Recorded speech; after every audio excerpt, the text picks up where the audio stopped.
नमस्कार।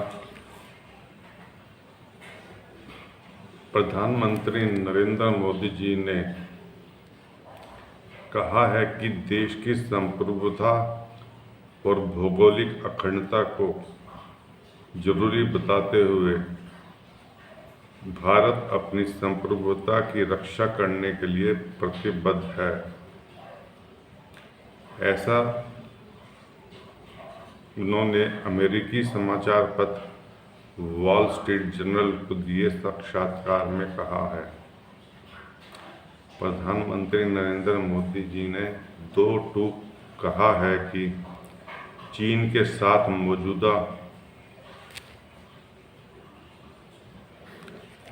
मौजूदा तनाव भरे रिश्ते जब भी सामान्य हो सकते हैं जब सीमा पर शांति स्थापित हो।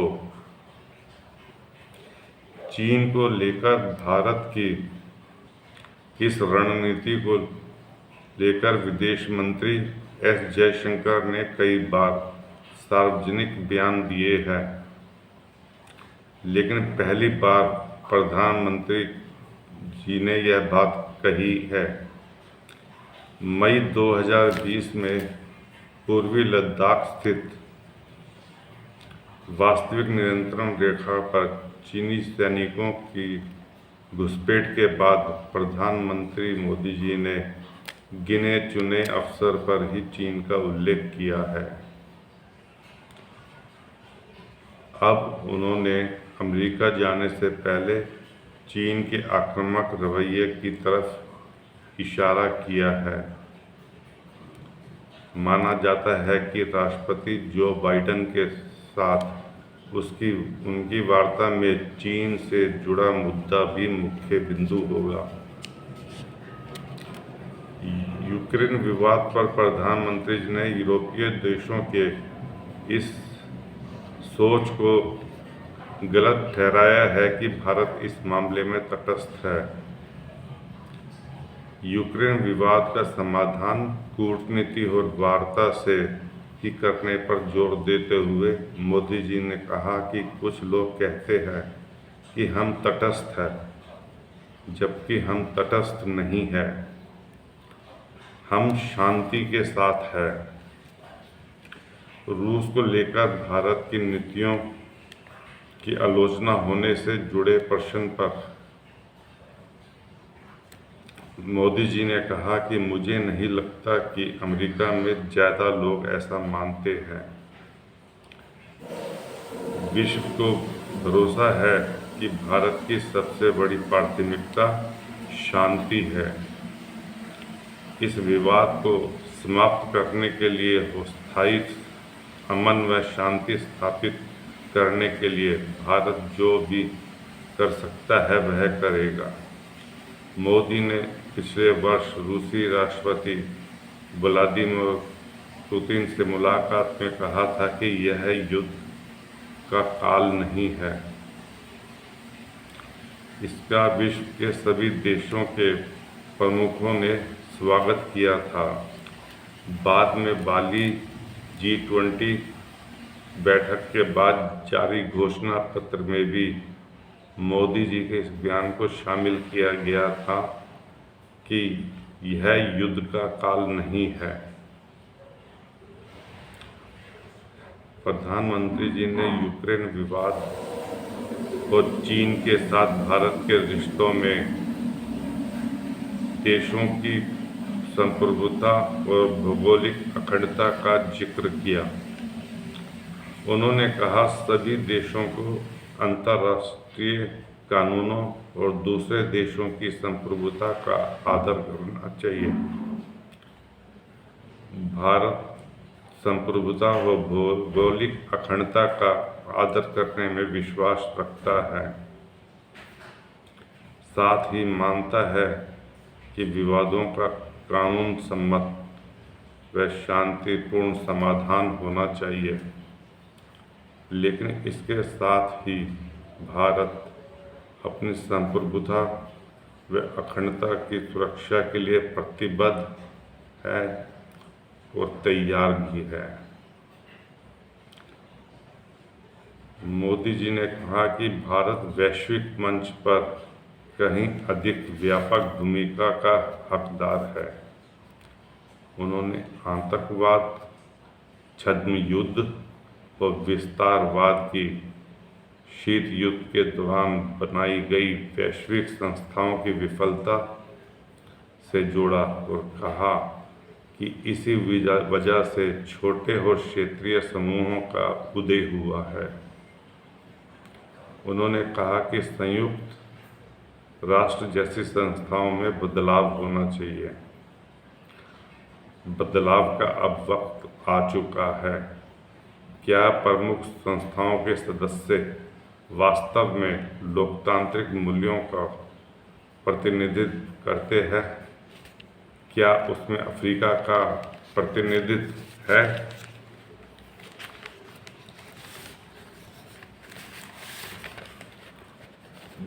भारत में इतनी बड़ी आबादी है और यह वैश्विक आर्थिकी क्षेत्र में चमकता हुआ सितारा बन रहा है, लेकिन क्या यह मौजूद है? प्रधानमंत्री जी ने कहा कि सुरक्षा परिषद की वर्तमान सदस्यता का मूल्यांकन होना चाहिए और दुनिया से पूछा जाना चाहिए कि क्या वह भारत को वहां देखना चाहती है। साथ ही उन्होंने कहा कि मैं स्पष्ट कर दूं कि हम भारत को किसी देश की जगह लेने की जगह नहीं देखते। हम इस प्रक्रिया को भारत द्वारा विश्व में अपना सही स्थान प्राप्त करने के रूप में देखते हैं। उन्होंने कहा कि भारत का वैश्विक राजनीति और विश्व अर्थव्यवस्था में योगदान देने का समय आ चुका है। प्रधानमंत्री जी ने कहा कि भारत और अमेरिका के बीच संबंध पहले से कहीं अधिक मजबूत और गहरे हैं। दोनों देशों के नेताओं के बीच अभूतपूर्व विश्वास है। उन्होंने कहा दुनिया आज पहले से कहीं ज़्यादा परस्पर जुड़ी हुई है और एक दूसरे पर आश्रित है। न्यूजीलैंड की पूर्व प्रधानमंत्री हेलेन क्लार्क ने संयुक्त राष्ट्र परिषद में स्थायी सदस्यता के लिए भारत के दावे का मंगलवार को समर्थन कर दिया है। हेलेन ने कहा कि इस शक्तिशाली संगठन के विस्तार की अब आवश्यकता है। नई दिल्ली में एक कार्यक्रम में बातचीत में हेलेन ने कहा कि भारत विश्व में सर्वाधिक जनसंख्या वाला देश होने के साथ ही एक बड़ा भू राजनीतिक और एक बड़ी आर्थिक शक्ति है। 2028-29 यूएनएससी कार्यकाल के दौरान भारत को गैर स्थायी उम्मीदवारी पर हेलेन ने कहा, संयुक्त राष्ट्र सुरक्षा परिषद बहुत पुरानी हो चुकी है। यह 1945 के युद्ध के बाद के समझौते को दर्शाती है। उस समय भारत जैसे कई देश औपनिवेशिक शासन में थे। वर्तमान सदस्यता के साथ इसका विस्तार करने की आवश्यकता है और इसमें भारत को शामिल करना चाहिए। प्रधानमंत्री मोदी द्वारा 21 जून को संयुक्त राष्ट्र मुख्यालय में अंतर्राष्ट्रीय योग दिवस का नेतृत्व करने के बारे में हेलेन ने कहा कि उन्हें उम्मीद है कि अंतर्राष्ट्रीय योग दिवस बहुत अच्छा होगा।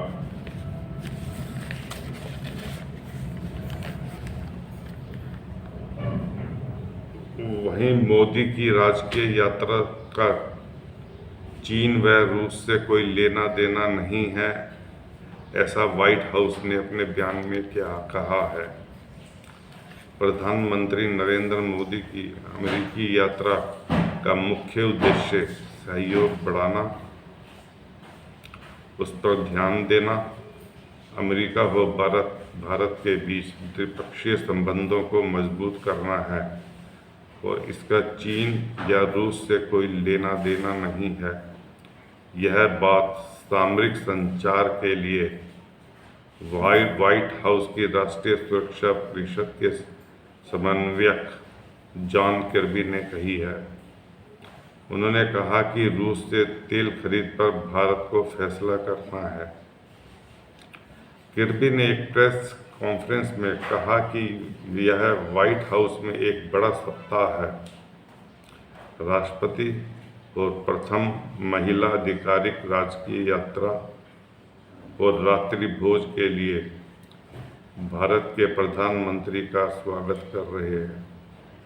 यह यात्रा पीएम मोदी या भारत सरकार को कुछ अलग करने के लिए राजी करने के बारे में नहीं है। यह यात्रा जोर जबरदस्ती करने या पीएम मोदी अथवा भारत सरकार को कुछ अलग करने के लिए मनाने की कोशिश करने के लिए नहीं हो रही है। पीएम मोदी की यात्रा मुक्त